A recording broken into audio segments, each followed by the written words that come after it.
তিতাস একটি নদীর নাম, অদ্বৈত মল্লবর্মন।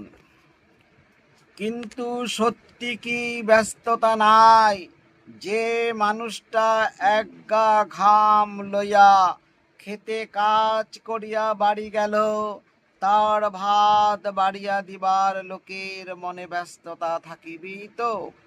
দুপুরে নারীরা ঘাটে বেশি দূর বেশি দেরি করে না, কিন্তু সকালে সন্ধ্যায় দেরি করে।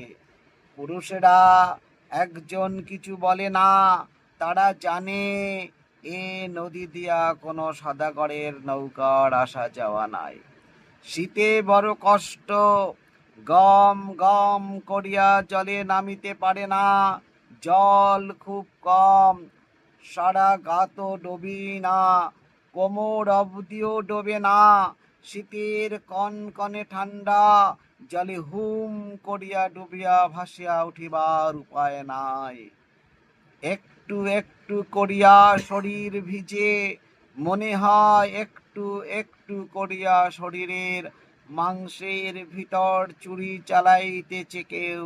চৈত্রের শেষে খরায় খা খা করে, এতদিনে যে জলটুকে অবশিষ্ট হয়, তাও একটু একটু করিয়া শুষিতে শুষিতে একদিন নিঃশেষ হইয়া যায়। ঘামের গা ধুইবার আর উপায় থাকে না। গরুরা জল খাইতে ভুল করিয়া আসিয়া ভাবনায় কাতর হয়।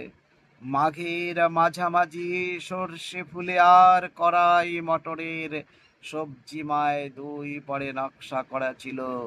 নদীতেও ছিল একটু জল, জেলেরা তিন কোনা ঠেলা জাল ঠেলিয়া চাঁদা পুঁটি ট্যাংরা কিছু কিছু পাইত। কিন্তু চৈত্রের খরা এসবের কিছুই থাকে না। মনে হয় মাঘ মাসটা ছিল একটা স্বপ্ন।